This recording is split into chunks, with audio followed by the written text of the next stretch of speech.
Welcome to Conversations with Dr. Stephen Greer, and it's brought to you by the World Puja Network, and we'd like to thank the folks at the World Puja Network for hosting us for this interview that we have every couple of weeks. And I'm joined today on the conversation with Linda Willitts, who's been with the Center for the Study of Extraterrestrial Intelligence and the Disclosure Project for many years, and we're going to talk today about some of the experiences we recently had on our expedition to Crestone, Colorado, as well as the type of experiences that extraterrestrial technologies manifest around us, so that people have a sense of just how amazing this whole experience is for people who go out under the stars to do this. So thanks, Linda, for joining us.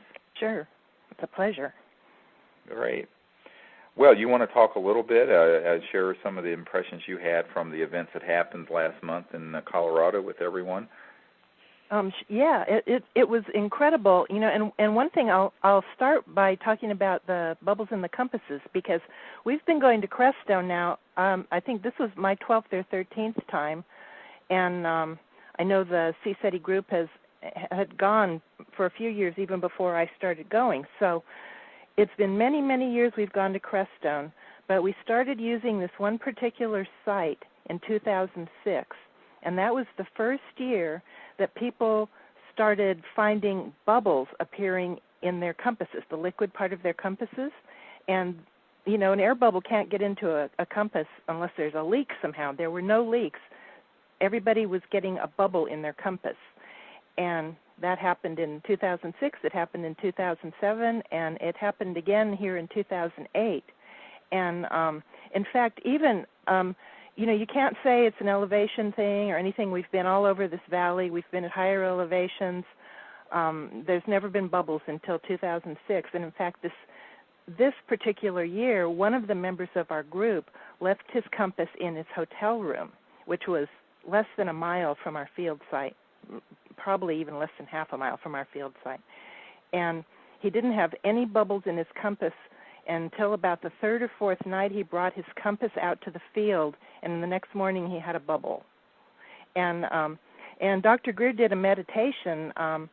It was on the fourth night of our field work at Crestone this past June. Actually, this was the 2nd of July. That was our fourth night out in the field. And he did a meditation, and during the meditation, the words he speaks when he does a meditation, he says, are what he's seeing and experiencing. And during this meditation, for the first time, he mentioned the huge aquifer that's beneath this area in Crestone where we were doing our field work. And he mentioned, and he felt that the ETs were in the aquifer, and that was the reason they were communicating to us by putting bubbles in our compasses at this particular site.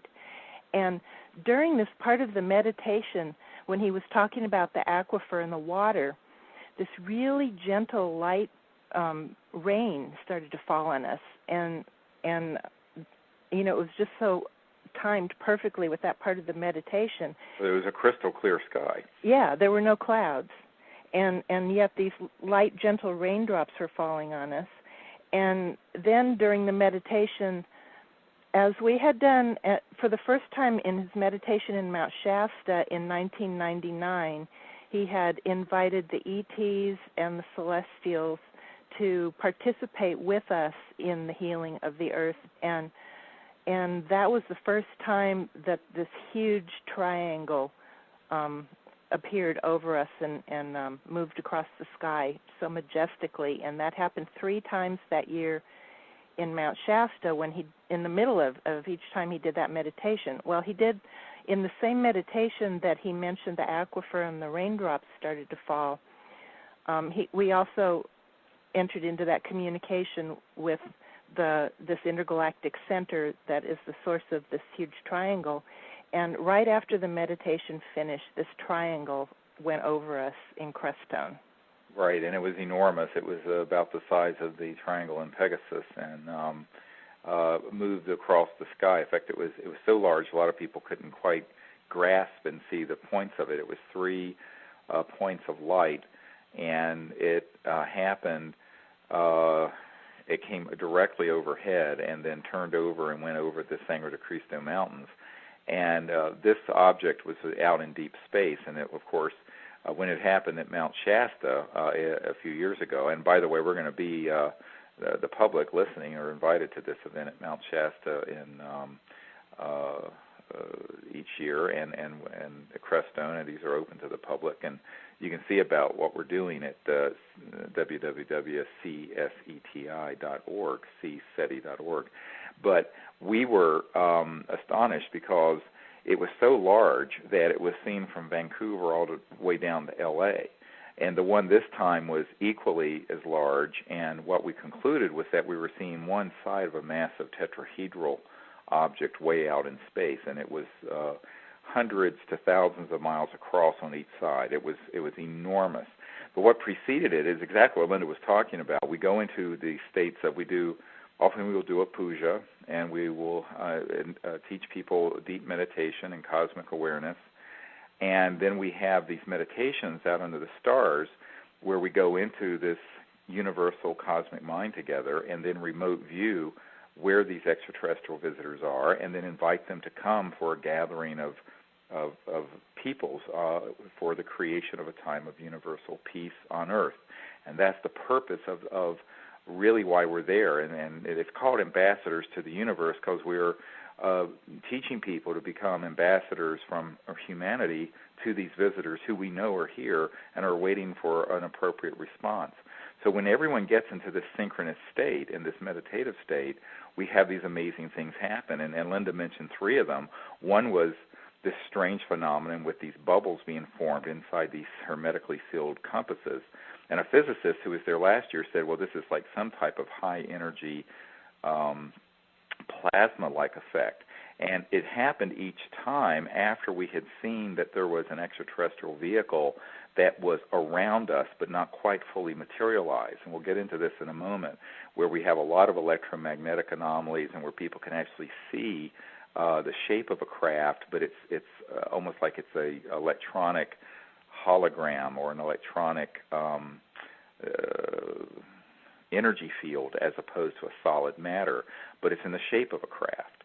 And then we had, during the meditation, as soon as I saw that, of course, often it's reported that these ET craft go in and out of this mysterious valley, and also in and out of Mount Shasta and in and out of Joshua Tree, where we're going to be in November. And these craft are seen going in and out of the Earth. And we have actually seen that happen when we were at Joshua Tree National Park the first time back in '96. We had this massive 200-foot or so diameter flattened disc-shaped object come straight out of the sky and go right into the desert. And we thought it was going to explode, and it just merged into the Earth, and it showed us where they were underneath. And we knew then that, of course, this happened a great deal at Blanca Peak in Colorado. It happens at Mount Shasta. It happens at many of the places we go to make contact. Well, this particular site in Crestone is a sandy site that's out on the Baca, which is the flat valley there in the mysterious valley, the San Luis Valley. And I think that the water aquifer is not very far underneath us, because in many places near there, the aquifer, which is, I think, the third largest aquifer in North America, and of course an aquifer is an underwater body of water, comes right up to the surface. It actually bubbles up to the surface. And we know that these ET craft have been seen going into the Earth and the mountains there, and also some of the locals call it cheap fireworks, where there'll be these sort of bright white objects that will shoot straight up out of the Earth, coming like a falling star, but coming up from the Earth going into the sky, and we've seen this dozens of times. So I think our site that we were guided to is a site that's very close to where there are ET vehicles, extraterrestrial vehicles, underneath the Earth and in the aquifer and in the opened, sort of carved out areas of the Earth underneath us, because we've had all these strange phenomena happen. And just as I was describing seeing this craft that was under us in the aquifer, out of a crystal clear sky, there were no clouds above us or around us at all. This most gentle, almost celestial rain started falling but it was physical rain. It was water droplets falling on everyone in the circle during this really beautiful point in the meditation. So it's almost like an interplay between cosmic awareness, the consciousness of the earth, and the consciousness of these cosmic beings and extraterrestrial beings that are there. And it's a really beautiful sort of coming together of energies that are quite remarkable and extremely Vedic, if you understand the Vedas and the understanding of how the earth is conscious and how everything is consciousness and can interface with your awareness when you're in that state of higher cosmic mind. And so those are the things that happen. And then right afterwards, of course, as Linda said, we had this massive triangular ship that appeared overhead that everyone saw. It was astonishing, and floated right over us, headed kind of towards the north and northeast. And then as it vanished, there were multiple other ET craft that appeared in that same area of the sky. So it was really quite remarkable. The sort of, I think there were 4 other ones that we're seeing, including this sort of blue-white, cobalt-colored ship that flies in often that has a very senior extraterrestrial being that I have called Kindness, who I had an introduction to the night after the night that Sherry Adamak, our assistant, passed away in 1998, in January of 1998.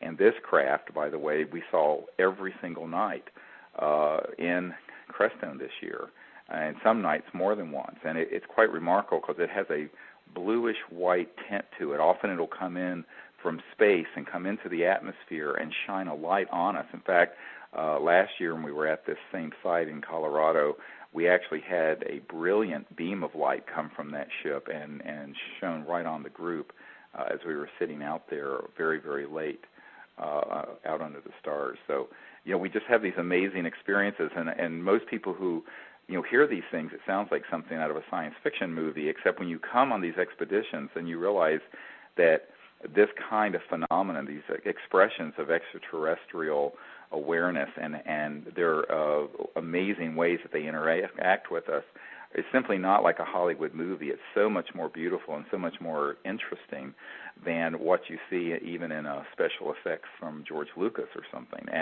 And that's what we're doing, and it's wonderful because then people understand that these really very conscious civilizations that are interstellar and can travel between star systems are interacting with us in ways that are rather mysterious to people who don't understand it. But once you understand the interplay between matter and space and time and cosmic awareness, it all makes perfect sense. And remember, for the first few nights we were out in the field, too, there was this triangle motif going on. And people were, there was an anomalous set of triangular lights that appeared in the east, kind of low on the mountain, and people were taking pictures of orbs and things and pointing the cameras directly up into the sky, and there would be a triangular formation of orbs on the pictures, and we were commenting on how many triangles we were seeing. That's right. In fact, I got several of these on my camera, digital new camera I got.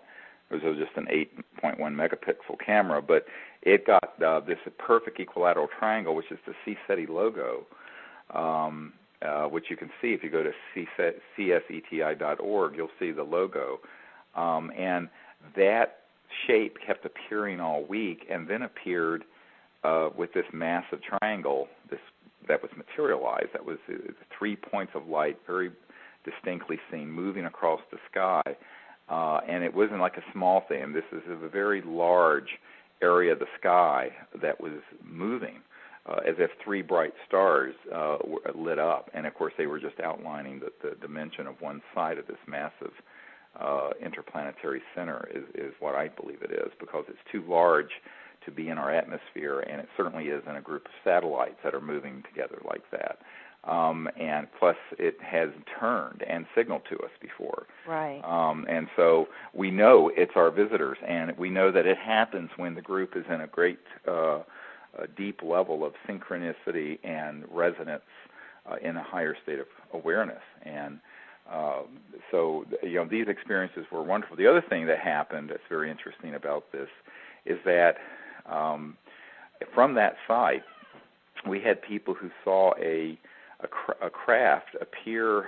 It was behind me, this particular event, appear in the Great Dipper, and it moved from left to right and then made a right-hand turn straight down, and then another right-hand turn straight to the right again, and then another right-hand turn straight down, and then moved in an arc, went up over the Sangre de Cristo Mountains.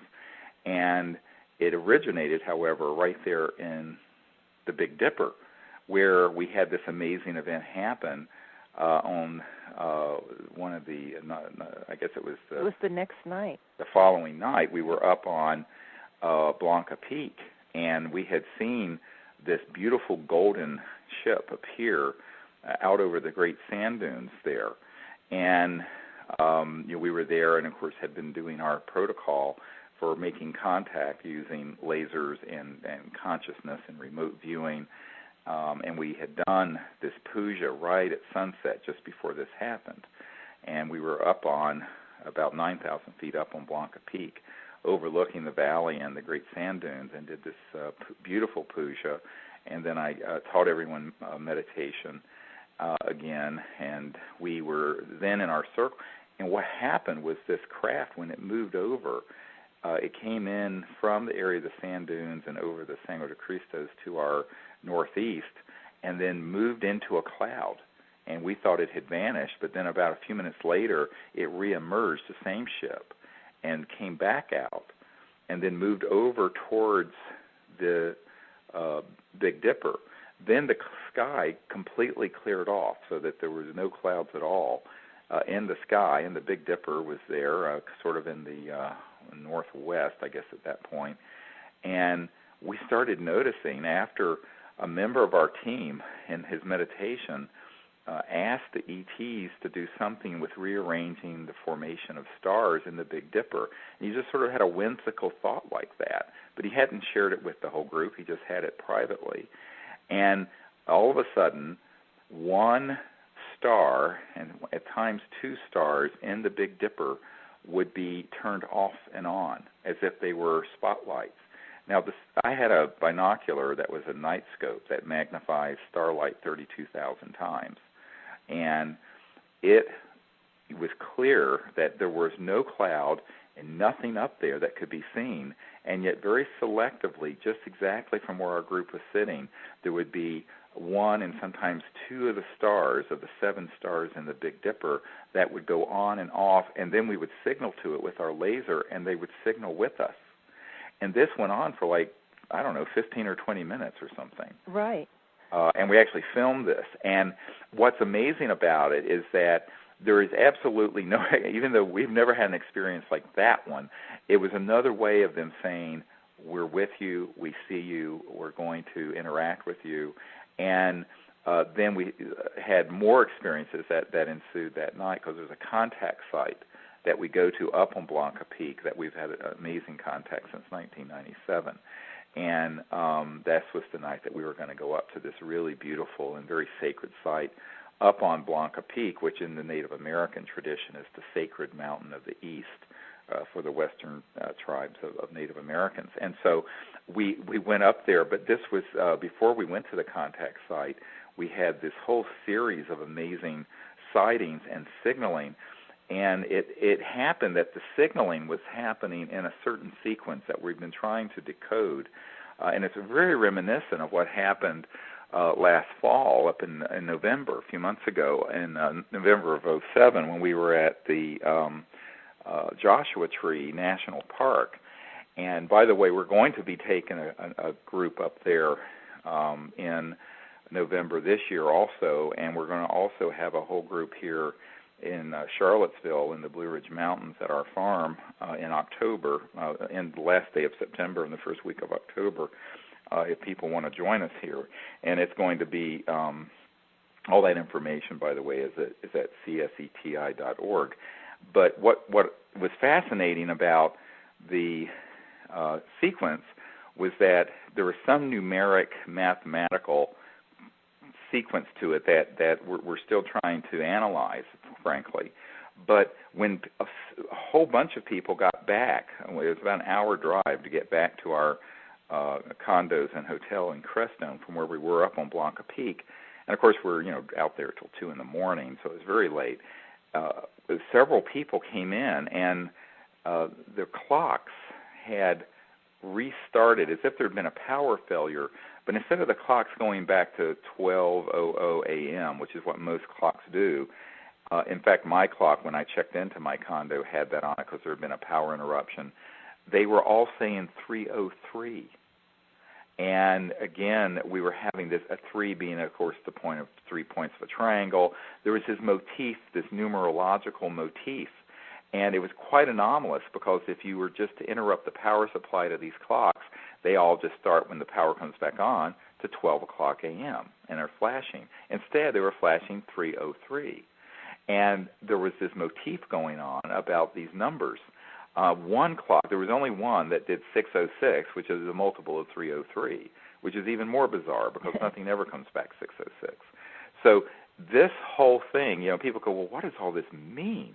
And I said, it's, you're dealing with extremely high intelligence and very enlightened civilizations that interact with us on many levels. Some of it's abstract, some of it's just in consciousness, some of it has some encoded messages, and then others are very explicit messages. And but all of this, of course, we're just hitting the highlights because every single night that we were out under the stars in Crestone, Colorado last month, we had these sorts of amazing events take place. And I know that it was a life-changing experience for many people because it's so much deeper and more profound than most people realize when they're first learning about this subject. Because to me, here we are, just one person or a small group of people here on Earth, and way out there in deep space, ETs are communicating with us. They're tuning into little old us on Earth, and they're showing their love and their caring for us by communicating with us personally. It's just incredible, and people get that when they're out in the field. And they're doing it because they know that everyone who has been called to come there are people who should become ambassadors to these visitors in their local area, because the United States government and other governments around the world made the very big mistake back in the 40s and 50s of classifying all of this, and which robbed the State Department and our diplomats and the United Nations of the opportunity to be doing what we're doing. And so the extraterrestrial civilizations that are here and that are watching our evolution on this planet and are waiting for us to become peaceful and enlightened and make contact with them, they are very eager to have people do this, what we call close encounters of the fifth kind, which is when humans deliberately go out to make open contact, free of fear, free of prejudice, free of all the stories that you hear about the aliens and all this scary stuff, which is all disinformation designed to scare people. And what you find is that if you actually go out there and with a free mind and free of prejudice make contact, that they do respond in ways that are really very deep and profound, but also very evident, as in craft that fly in, craft that materialize nearby or semi-materialize on the site, beings. We actually have had extraterrestrial beings that have materialized briefly and then dematerialized. We've had people touched by beings who are there and then vanish.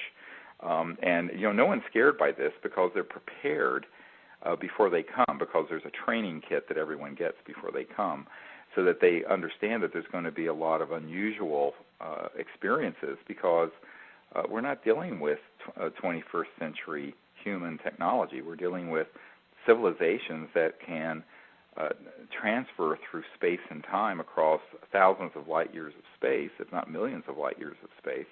And I'm convinced that some of these civilizations that we're interacting with are in a state of permanent cosmic and God consciousness, and their technologies are emerging from that level of conscious awareness, which is sort of showing our future on Earth, where in the future we're going to have a planet where everyone on the planet is in a state of enlightenment, and the technologies we're using are ones that are coming from an understanding of the cosmology, where energy and matter and consciousness interface, and where we're living in a totally different and enlightened way than how we are now. And so in a sense, they're sort of showing us a glimmer or a glimpse, if you will, into the human future that isn't that far away in terms of cosmic time, but maybe a few thousand or a few 100,000 years away in terms of actual Earth time.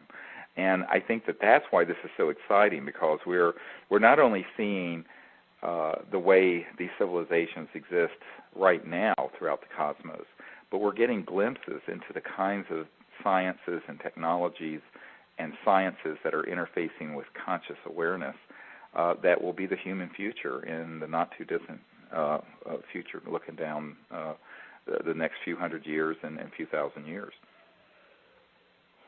One of the things about the contact site that you've mentioned is that for everyone that goes up there, it's an initiation into service, and it's very profound, and it's just an amazing experience to be up there. I mean, you really feel the sacredness, and you feel that it has been a special site of sacredness and contact for thousands of years. Yes, and I'm sure it has been. I'm sure the Native American peoples, and there are traditions in that area of the Native peoples having contact with the people from the stars or the star people. And I think that it has been a site where this has happened. And we do know that I have a friend who's a fellow medical doctor who had a private plane. He was flying near Blanca Peak back, I think, in the 70s. And there was a massive ET spacecraft that was about 300 feet in diameter that materialized in broad daylight right by the peak and came out by his plane. And his plane had all these electromagnetic anomalies on his gyroscope and compass and everything, just like we were talking about. We often will have these very profound electromagnetic anomalies and effects on our equipment when we're having contact. And then the craft, after it had made contact with him, he saw it go over towards Blanca Peak, and instead of he thought it was going to crash, just like we thought that big ship that we saw in Joshua Tree was going to crash. He thought it was going to actually hit the side of the mountain and crash, but instead, even with the sun shining on the metallic skin of the craft, and it was huge, I mean, it was the size of a football field in diameter, it just went blip straight into the mountain, up in the area where we go and have our contact site. And it's interesting because I've heard this from many pilots and military people who are in the Disclosure Project. They often don't talk about it because they're afraid that they'll be ridiculed if they tell what really happened. Because the way that the ET technologies work is so far beyond anything Steven Spielberg has in the movies and stuff. And interestingly, this is the real ET craft are like this. And so when this doctor, this physician friend of mine told me this story, I said, well, yeah, because you have to understand the ET technologies are such that they can change the actual spin of each subatomic particle in their spacecraft so that they can either completely dematerialize or appear to be materialized but be a little bit out of tilt with the linear space-time matter of Earth, so that they can go straight through solid objects. Because a lot of people don't realize that if you look at your body and how big your body is, say I'm 6'4" and weigh 225 pounds, all of my mass, if I were to make it into one solid ball of solid matter, and just all the protons and neutrons, that would fit on the tip of a pen. That's how much it would actually occupy. The rest of it is this space matrix of energy. And so solid matter, we say solid matter, even the densest solid matter that we have on Earth is mostly, quote, empty space. But what is empty space? Empty space actually has within it this matrix of zero-point energy, of subtle energies, of astral energies, of consciousness, everything else. And so solid matter can be affected electronically to go through other solid matter by having the one slightly out of spin with the other, and there won't be a single atom touch each other. And that's what he saw, and we've seen this. We've seen this as, of course, we just told you the story about what happened at this amazing experience at Joshua Tree, where we're going for our Palm Springs and Joshua Tree training in November, which everyone's invited to. It's a very exciting event. We had this craft that came and went straight into the earth, and we thought, of course, there was going to be this massive explosion because it was so brilliant it lit up the entire desert floor in the middle of the national park. But instead, it just merged into the earth. Didn't even make a sound. It actually showed us the contact site that we were to use, because it showed us where they went in and out of the earth in that area of Joshua Tree National Park. So that's where we go every year now. And it's really an amazing thing. So when you entertain these ideas, you kind of have to step out of 20th and early 21st century understanding of physics into a physics that is known in the classified world.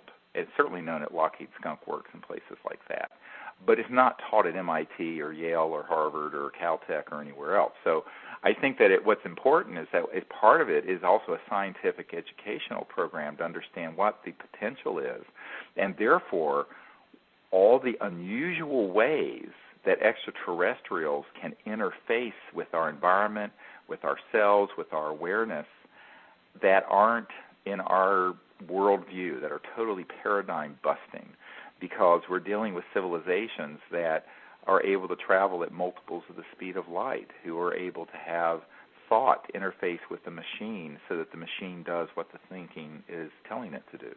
It's what I call consciousness-assisted technologies. Really super advanced sciences. And that's what we're dealing with. And it actually is showing the human future.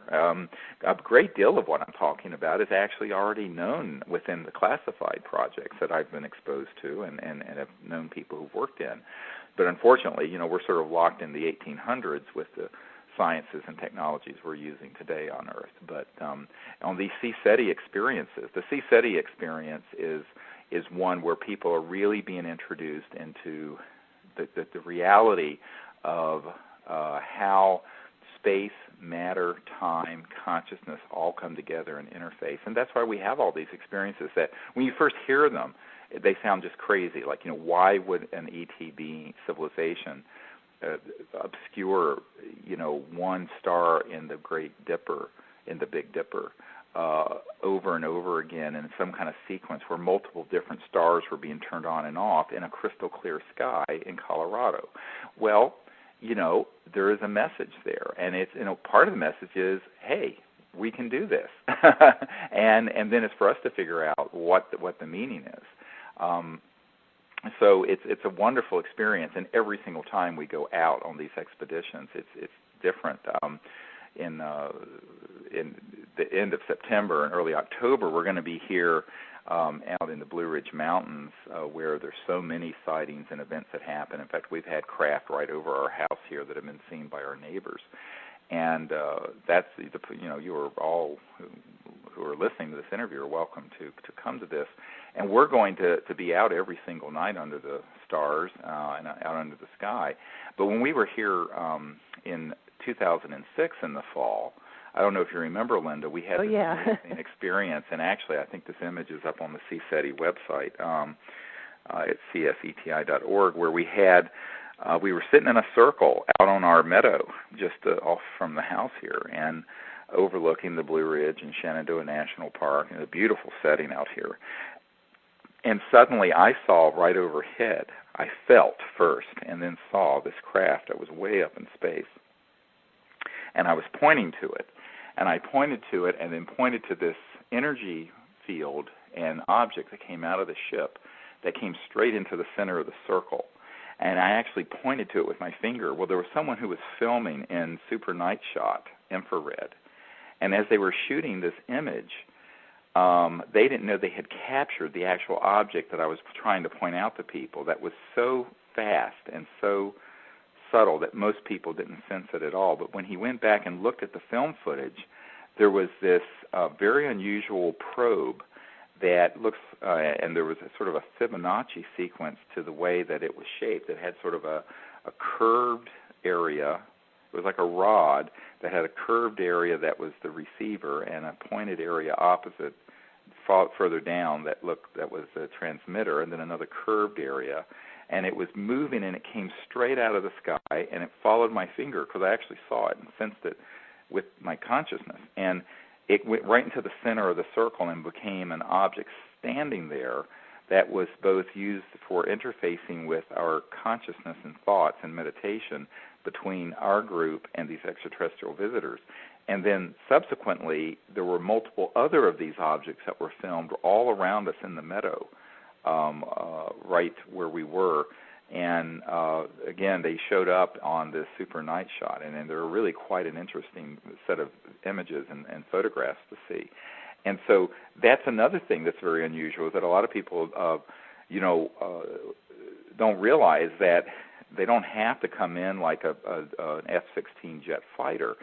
This is the kind of much more nuanced and subtle ways that the actual ET civilizations can interface with a group and do interface with us. And we have seen this sort of thing not just at once, but many, many times as we are out under the stars together.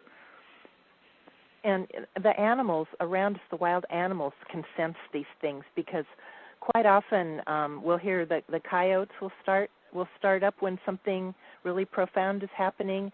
And I know that when there was a craft over in the corner of the field when we were in Charlottesville in 2006, and it was in the area where the fellow was filming and got these light sequences that would happen. The deer started making their noise that they make when they're afraid. Right, that's the right. Deer in the forest. That's right, because they picked up on this strange electromagnetic energy, and it's interesting because animals, have different sensory. They can see things we don't see. They can hear things we don't hear, and they can sense things that many humans don't, because we live in such artificial environments now that most people are not in touch with their, higher sensory capacities, even physical capacities. But the animals are, because they're living in nature.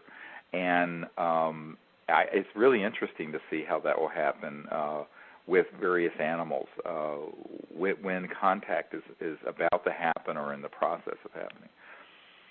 Or during meditation in Crestone, there's these birds called nighthawks that fly around eating mosquitoes, which is a good thing. And during our meditation, quite often we'll have nighthawks circling us.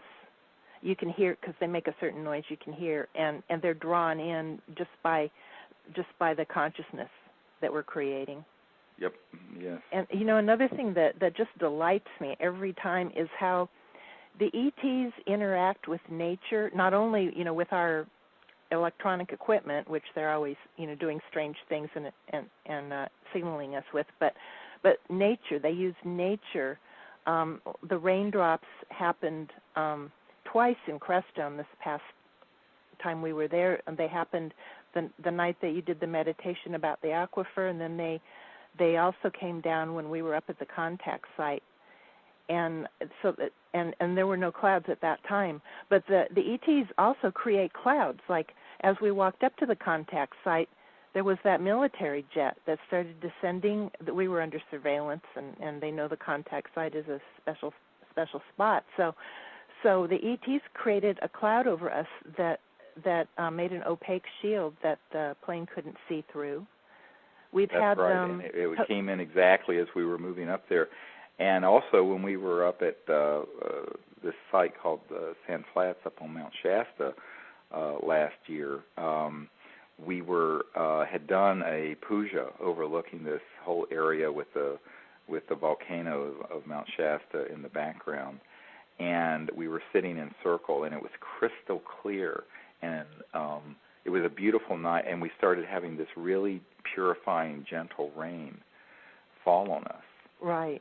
And we all sensed that it was, of course this is in late August in Mount Shasta, and but it was part of this interplay between consciousness and our awareness and cosmic awareness and the extraterrestrial presence, and the Earth consciousness, because one of the things that people have to factor into this is that the Earth is awake. I mean, Gaia is a conscious, living, awake being, and is a female. And when I had this experience back in 1990, when I first started this project, and I had this amazing experience where I went out into space and looked back towards the Earth, I actually met Earth as a conscious being, that she is, and every planet is actually not just a ball of rock, but is actually a conscious entity, and that the Earth is a very pure place of love, and beauty, and is very definitely female. And it was interesting because once I realized that, then it completely makes sense that when you get out of your ego consciousness and into this expanded state of enlightened cosmic awareness, and you're doing this kind of work for the healing of the planet and the bringing out of these new technologies that would give us free and clean energy for the planet, and when you're working for peace, that nature, meaning the Earth, can support what you're doing in ways that are really mysterious, but also sometimes very demonstrable, very much right there in your face. And we have had this happen over and over again.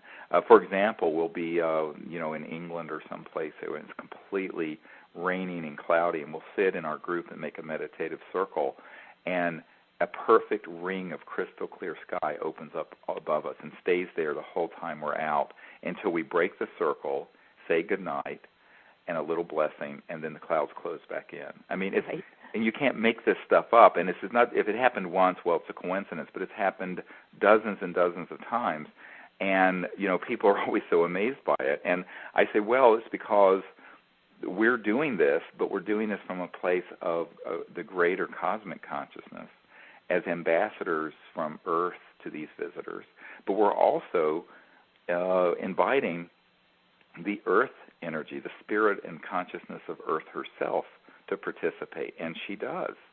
And that's really beautiful. And this is where, the Native American teachings about nature and the Earth are very accurate about the fact that it is all conscious and interactive. It isn't just a lump of rock and stuff floating in the space. And you really get a feeling for the meaning and the intention behind what you're experiencing. For example, the rain that fell on us in Mount Shasta at Sand Flat after the Puja, I really had a sense that was a purification. Yes. And the gentle rain that fell on us during the meditation about the aquifer, I really had a sense that it was participating with the meditation by illustrating, the water from the aquifer. Because it happened exactly as I was talking about. Totally. It was so strange. Everybody almost gasped because I was just at the point, and we were in this deep cosmic meditation, and then I started talking about that the aquifer and the water beneath us, where we were sitting right on top of it on this site, and that there were extraterrestrial craft that had gone in and out of the Earth and were in the aquifer. And as if to say, yes, you're right, out of a crystal clear, starry desert night, we all started having this gentle rainfall on our foreheads. It's like, you really can't make this up, but there were 40 people who will bear witness to what we just said. Right. So it's just an amazing series of experiences that happen. And it happens every night, all night. It never stops. Yeah. It's like, if you had one thing like this happen a year, you'd be sort of stunned, but this is like all the time. And the reason it is because I'm convinced that the higher state of consciousness we're entering and the work we're doing for the healing of the Earth is so supported by universal consciousness, by the Earth herself, and by these visitors, because these visitors are here to help and understand us, but we're the children of Earth that have to be the ones who really take the lead, because we are of the Earth and from the Earth.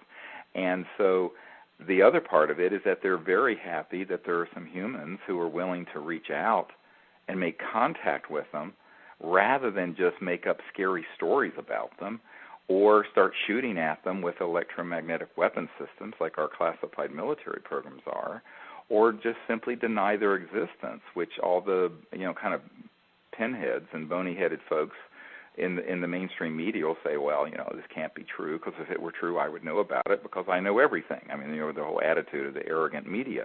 So I think that what you find is that these visitors are really eager, and that's why when people then leave these training expeditions, where they are then they basically really are made to be ambassadors from humanity to these visitors. They go back to Malaysia or to Australia or to England or to Norway or to Canada or someplace in the United States, and they start doing this, and they start having all these contact experiences, because we literally introduce the entire team, but each person individually, to these extraterrestrial visitors and make them become empowered to be ambassadors from their local area. And the reason this is so important is it's almost a default position, because it's important that it be a citizens diplomacy effort anyway, because it's not bureaucratic. But at the same time, I think the ETs would have been happy to have worked with humanity as a whole if there had been a single conscious government on the planet that responded in a rational way. And, of course, this was the tragedy of 1954, when President Eisenhower actually did have a landing and a meeting with these extraterrestrial peoples and their representatives at Muroc in California. And I actually have a document that was sent to me from a European Ministry of Defense describing this event and talking very specifically about the fact that Eisenhower really wanted to disclose and discuss this with the world, but that the military-industrial complex, as he later called it, and particularly the industrial and financial component of it, didn't want him to do it, because by 1954 we had figured out the energy propulsion and energy generation systems that were behind these UFO objects and these ET craft. And, they knew that if this was announced, that we were being visited by civilizations capable of interstellar travel, that everyone would know that it wasn't using ExxonMobil oil or BP oil or coal steamers or all this other primitive, earth-killing, poisonous crap, no offense. I mean, no offense by saying so, but that's destroying the Earth today. So, the problem was, of course, that great opportunity was lost. And that's why we now have to say, okay, since the governments of the world are so dysfunctional right now and aren't dealing with this appropriately, and since the United Nations has not been allowed to deal with this, because when it's tried in the past, those efforts get shut down by some of the powerful interests that are in this group trying to keep this secret, that we, the people, have to be citizen diplomats, citizen ambassadors to these visitors. And that's what we're training people to do, and we think it's very important that we do that, so that the face of humanity being shown to the universe is something a little more enlightened than just the denial and the fear-mongering and the militarism that passes for how we've really dealt with it on a classified basis. And that's why everyone has to take this seriously in terms of saying, gee, why can't I be an ambassador to these visitors? And to which I say you can be. And that's why if you go to disclosureproject.org, there's a new two-set meditation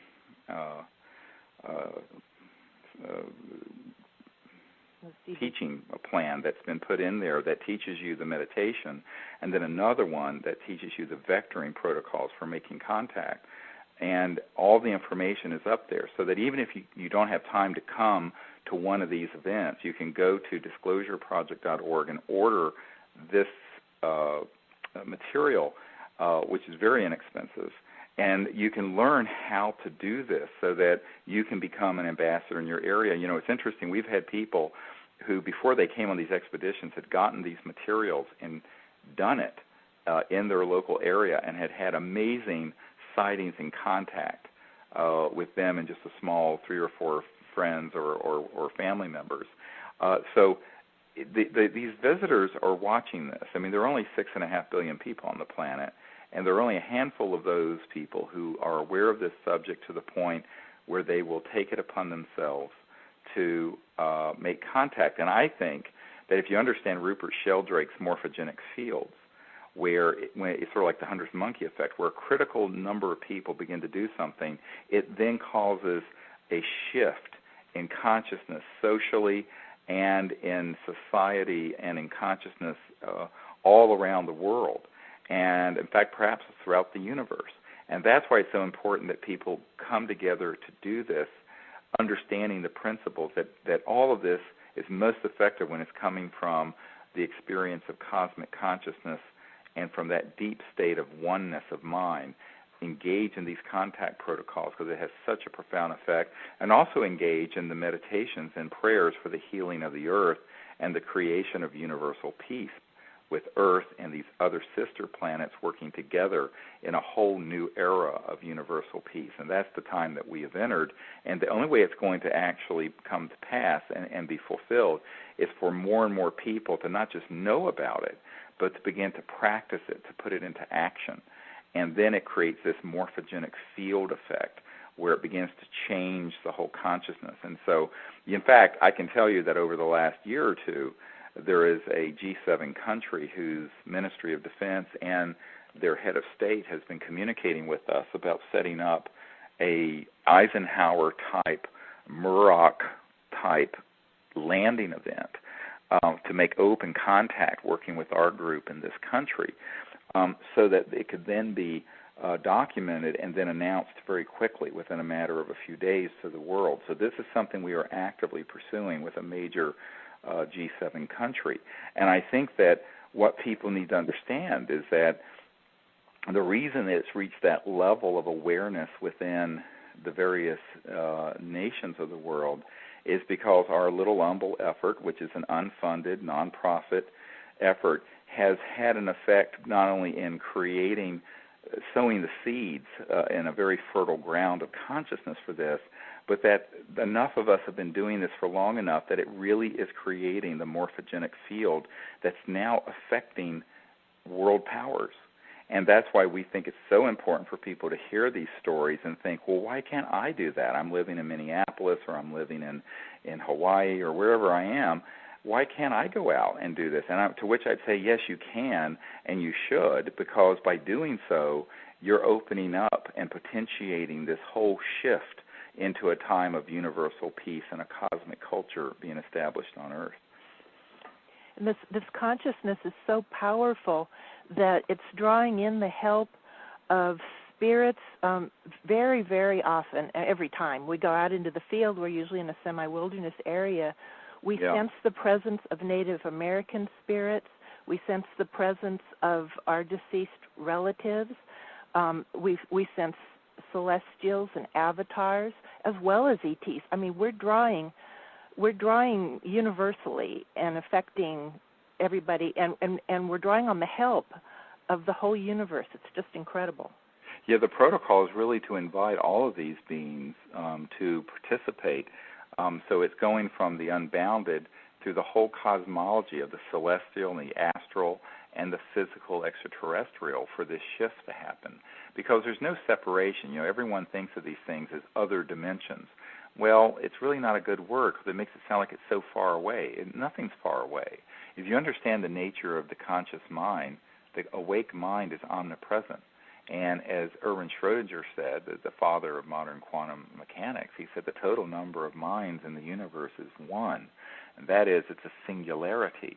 So there's this single light of consciousness that is shining through the windows of each of our souls, and that if you go to that single light of awareness and operate from there, then it begins to have an effect on every aspect, if you want to call it dimension, of the cosmology, whether it be the celestial, the astral, the physical earth, the extraterrestrial. It has this enormous effect, and that's why it does then recruit. And we actively invite the participation of beings that are able to understand this and do understand it. So it's, to me, very exciting. And I think that what people will experience as they give themselves to this and learn about it is that it's such a beautiful opening of even though the world around us seems to be sort of falling apart on one level, but on another level, there's this coming together in spirit, and there's a coming together in this understanding of the good future that awaits us. And it's not just in consciousness, but it emerges first from there. It's also going to come through and manifest all the way through into the physical sciences, because the way we're living on Earth today is that we're killing the Earth to live on it, which is a very destructive and divisive. The state of unity consciousness and the state of cosmic consciousness allows for the discovery of technologies that allow us to understand the cosmos in a way that we can derive energy and sustenance and what have you from a deeper source of understanding physically as well as spiritually. And that this deeper understanding leads to the understanding of this quantum vacuum space energy, or this anti-gravity type energy, and other types of advanced energy systems that draw energy from the infinite sea of the ocean of energy all around us, instead of burning coal or burning oil or splitting the atom and causing all this life-killing radiation to be created. That all of those means are indicative of the state of consciousness that created them. And so the solution, even for the physical sciences and the technologies that we're facing, is understanding a state of consciousness that has a corollary in the world of technology and in the world of science. It's a very, very deep understanding, and that's really what we want to share with the public. It's life-changing. You know, obviously it was for me. I was hooked with my first training in 1996, and it's really exciting to see every subsequent training I've been to see the people there whose lives are changed by these experiences. Right. No, and it's wonderful, and so many people will say that at the end of these expeditions, and I hope that people will look at the possibility of doing this. Again, we're having an expedition here in Charlottesville, Virginia, in the Blue Ridge Mountains, on our farm here in late September and early October, and again we'll be up in Palm Springs, where we go up to Joshua Tree National Park in the evenings to this really amazing site. And we'll be doing that, of course, in November. And all that information is at cseti.org, cseti.org on the Internet.